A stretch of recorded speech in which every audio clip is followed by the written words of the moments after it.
Hello viewers. Good morning, Minyama magic on the Sunshine Coast. It's another glorious day in this part of the planet, and hey, welcome back to CoffeeChillTV.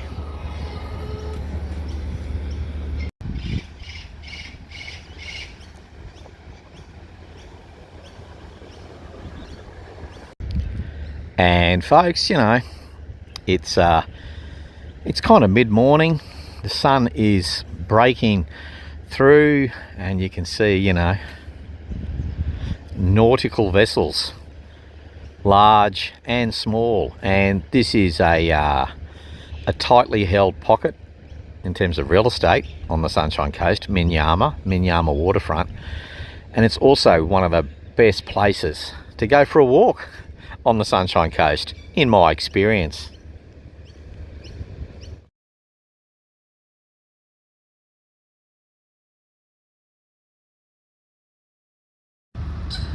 And folks, we've Minyama Waterfront magic as our backdrop, and excuse the wind effects, but yeah, we like live to tape narration on this channel. No AI slop, no robo voice, and folks, with a little bit of, you know, gentle breeze on my shoulder and a little bit of waterfront action in front of me, we're going to unpack a couple of literature reviews today as I continue to add to my socio-economic, philosophic chat playlist on CoffeeChillTV. And hey, before I go too much further, guys, if at any point you're enjoying this video and you want to like, share, subscribe, well, that would be lovely. Cheers.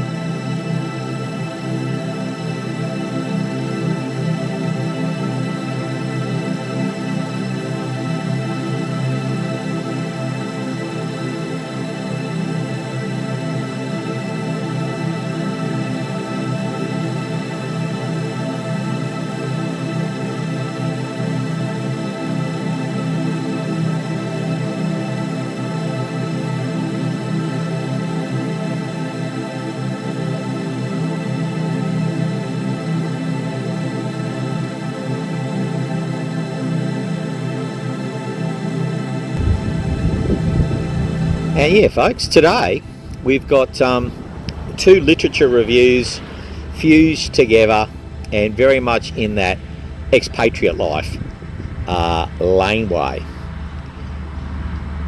Here's the two references for today.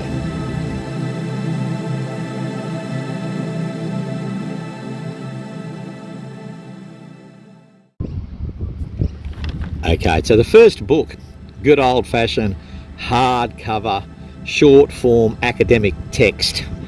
The author, Noor Hayati Zakaria. Did I pronounce that correctly? Probably not. And the name of the book is Making Sense of Culture, with a subheading, Cross-Cultural Expeditions and Management Practices of Self-Initiated Expatriates in the Foreign Workplace. And the second reference, yeah, from a recent article. Here, local papers, Bernard Salt, renowned demographer. And the title of this article is Magic Number. And the subheading, Australia exerts a strong pull at this stage of life. So I'll backfill all the extra information on both references. And yeah, I'm going to give you my take on these articles. And I'm interested in your angles as well, folks.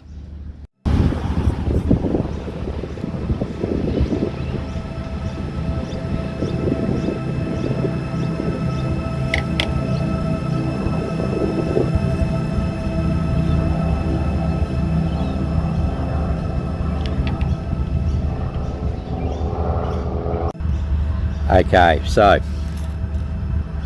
I'm going to focus in on chapter 9 in this book in the interest of time and keeping it pithy. And chapter 9 in this book is building a culturally fit expatriate. And I'm going to go with the opening quote. So inside the book, there's a quote by a Sarah Turnbull.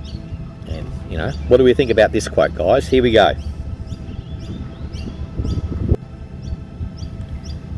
Quote as follows: learning to recognise and interpret cultural behaviour is a vital step forward for expats anywhere. But it doesn't mean that you grow to appreciate all the difference. Interesting stuff, guys. Interesting. You know, yeah, understanding, interpreting culture. Anywhere in the world you are an expatriate. I would support that hypothesis. And the second one, yeah, it doesn't mean that you automatically grow. You might, you know, to appreciate the difference. You might learn, you know, cultural nuances as either a retiree expat, a volunteer expat, a paid working expat, entrepreneurial, digital nomad. You may move overseas for marriage. But yeah, it doesn't necessarily mean that you fully appreciate the differences, even after you've learned those cultural nuances.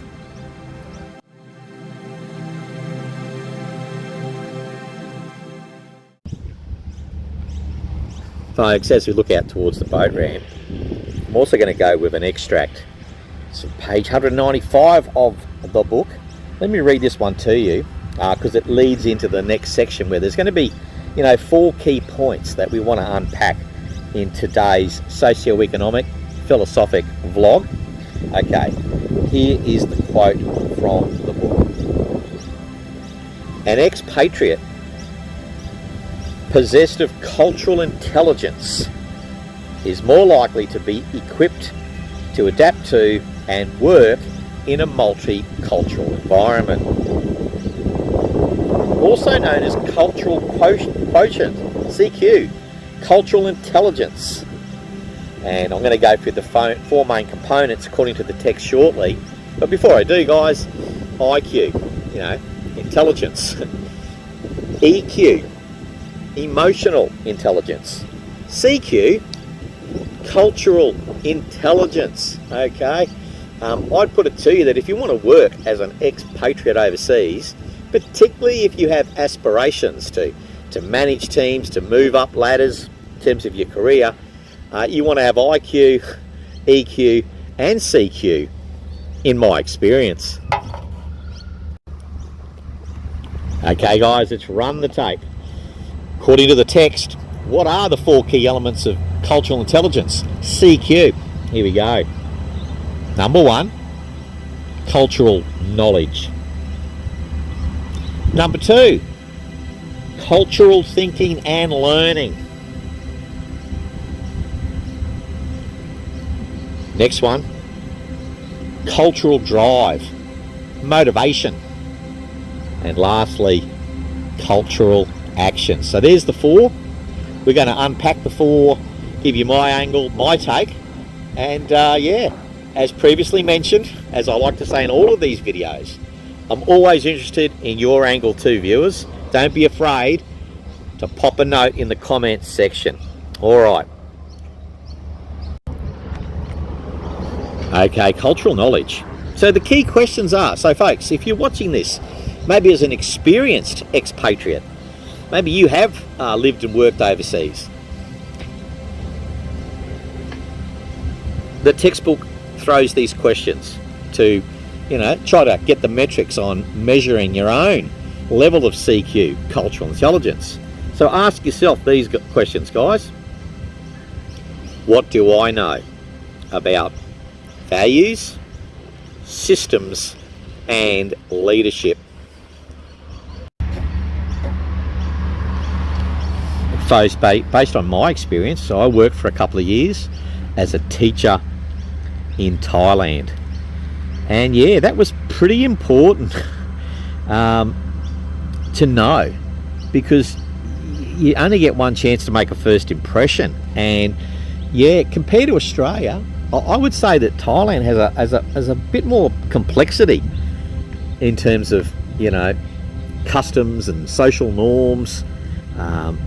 I'd say that in terms of leadership, you know, it's a bit more linear and hierarchical compared to Australia. Australians, you know, we culturally, so maybe if you're watching this video and you think I might go and work in Australia, Australians, you know, we don't really recognise social hierarchies, you know, the way they are recognised in a lot of other countries. In terms of systems, yes, sometimes things are done. You're in a host country and they're done, and you think it doesn't seem efficient. Seems like duplication. You know what? Early days, my advice: don't rock the boat, baby. Okay, go with the flow. Know the value systems and the leadership structures and styles. Be respectful of them. You are a guest in your host country.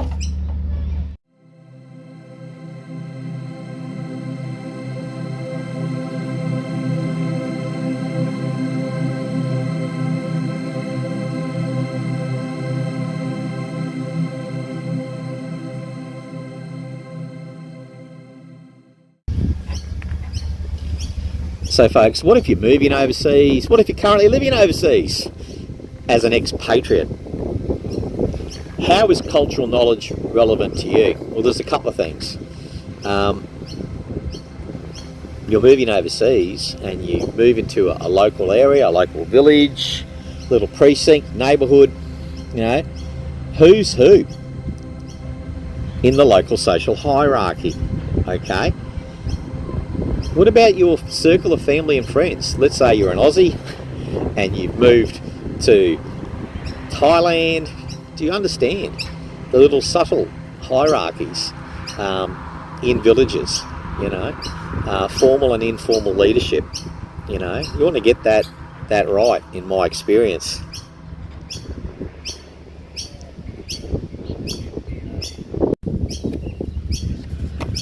Next one, number 2. Cultural thinking and learning.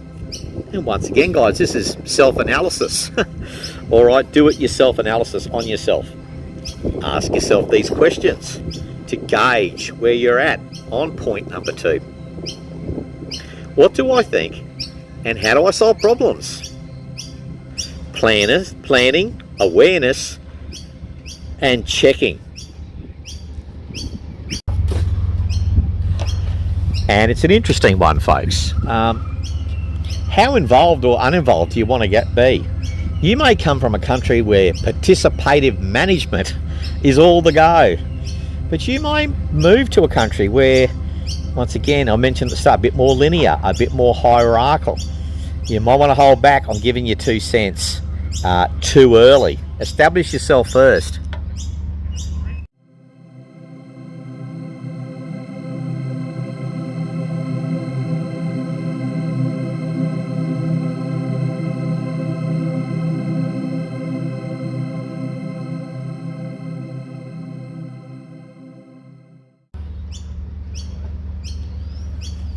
Okay, folks, lucky number 3, cultural drive, motivation.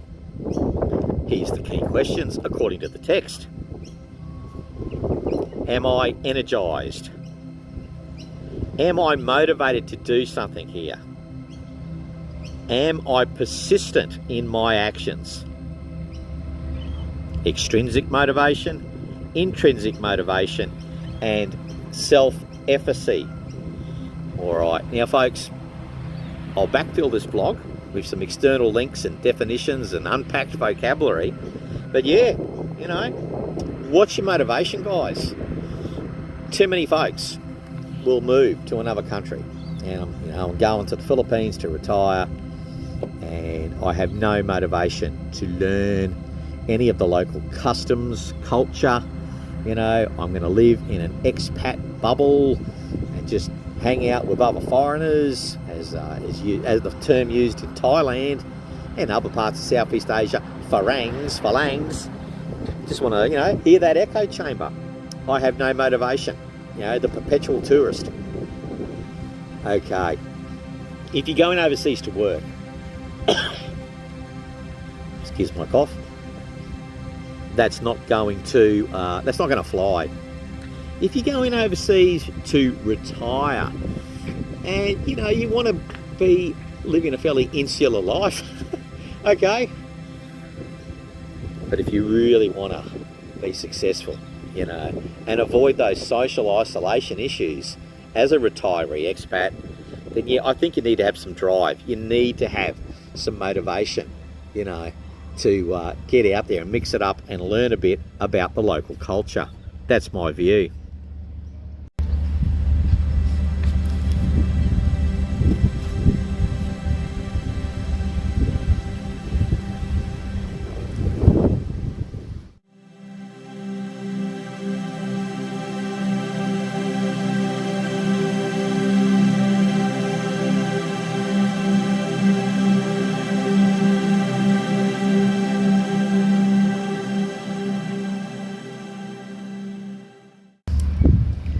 And as the wind picks up again, last but not least, the key elements of CQ, cultural intelligence. Action. Action. Everybody wants a bit of the action. Cultural action. Once again, if you're going to self-audit yourself, you're an expat, you're watching this, ask yourself these questions. Can I do the right thing? Can I take certain actions? Verbal, non-verbal, speech, acts. A practical example, guys, in Thailand, the why. When I was teaching, if another teacher gave me, said the why, signaled the why, the greeting, it's kind of a cultural faux pas not to return the why.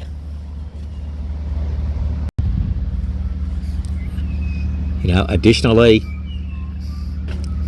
you go to Thailand, you're a female, well, you must never touch a monk. Okay? Don't do it. Okay? We're getting in that non-verbal kind of area. Okay? And also, look, having a hissy fit, spitting the dummy, that kind of behaviour, people don't respond positively to it. Well, they don't respond positive to it anywhere, but in certain cultures, really a bit more restraint can be useful, in my experience.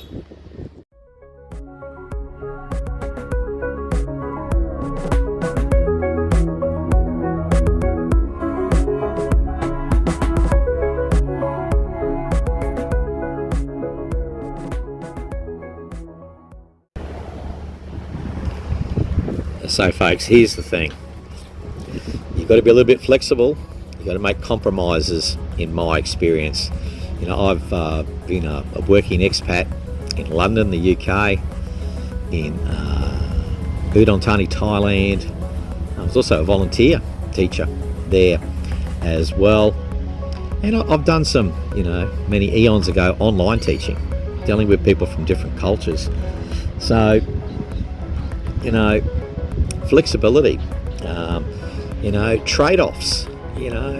You might think, well, I don't go for that, hierarchical structure. And if you're from Australia, we're kind of anti that. We're sort of flat structures, just walk into the chief executive officer's office and, open door policies and all that stuff. That may not fly in certain parts of the world. So, trade-offs, be flexible. And on that point of trade-offs, let's circle back to the article by Bernard Salt, The Magic Number. And he's got a quote here, which I think flows on from the point I just made. And here's the quote from the esteemed Bernard Salt. The equation of life refers to the trade-offs required to build a way of life in any place. These include the cost of housing, the commute to work, the quality and depth of jobs on offer, the safety of going about everyday life, the environmental amenity.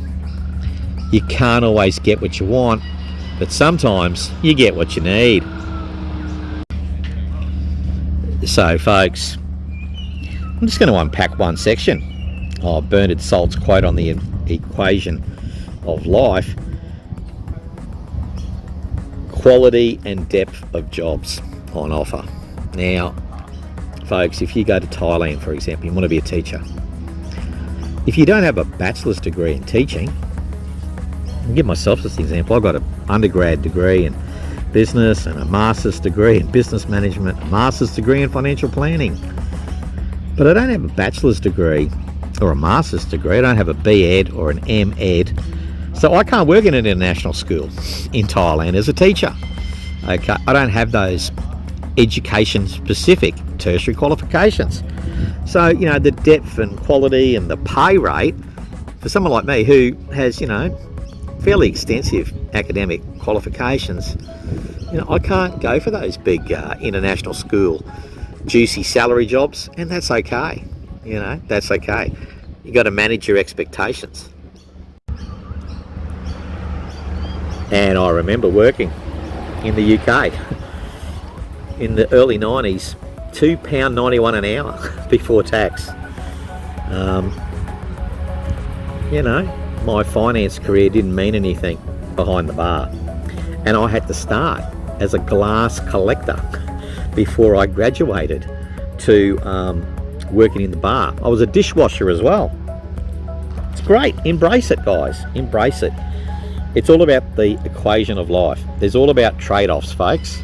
You've got to have that attitude, in my opinion.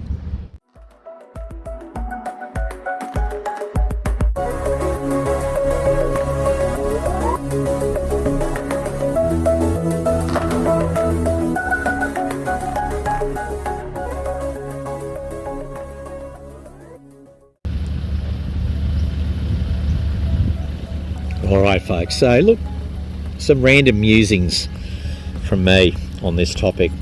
You know, getting expat ready, culturally intelligent, CQ.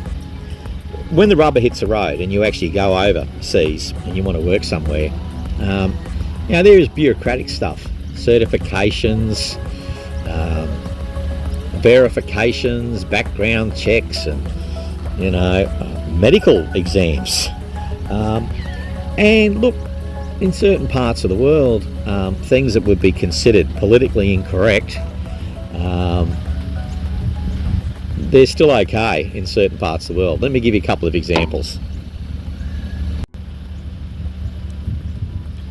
So folks, if you're watching this and you're thinking, oh, I might like to teach in Thailand, and let's say you're you know, you're an early retiree, you're 61 years old, and you fly into Thailand and you see a job posted.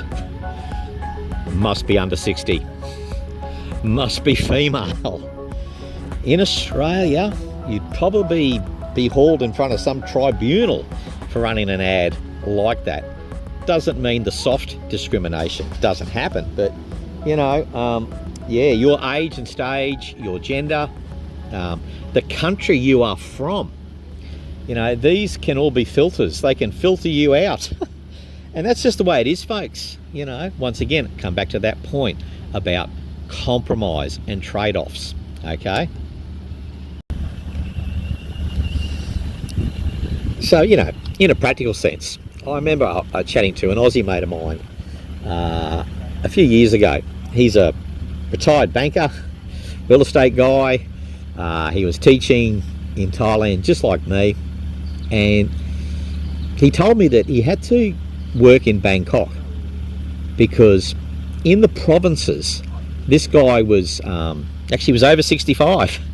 He said in the provinces most schools would discriminate, if you want to use that word, against him, but in Bangkok, okay, you know, he can go there and teach, and he did all the way until he was 70. So you know, one door closes, another one opens. But my general advice is, guys, when it comes to cultural knowledge, you on your own, you're not going to change rusted on local customs and cultures and protocols. Just try to work within the system, make it work for you.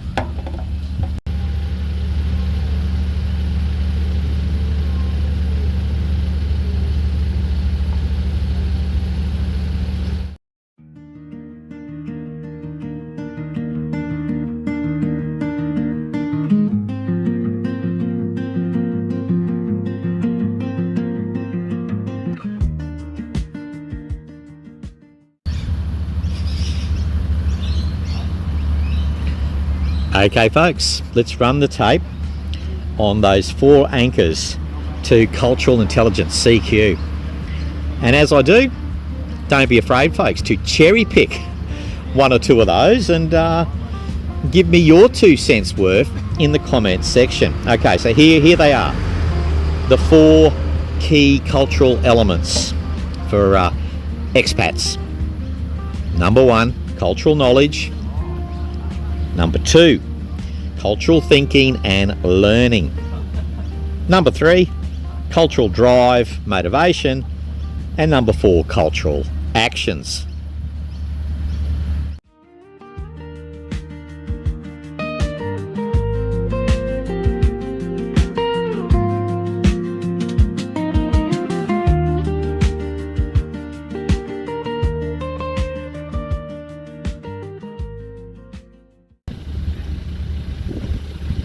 Voila. And that's a wrap, guys. Please like, share, subscribe. Moreover, comment on this vlog. Check out the back catalogue. Lots of socio-economic, philosophic discussions in the back catalogue of CoffeeChillTV. But either way, thank you for getting to the end of this video. Cheers for watching. And please enjoy the balance of your day. Cheers.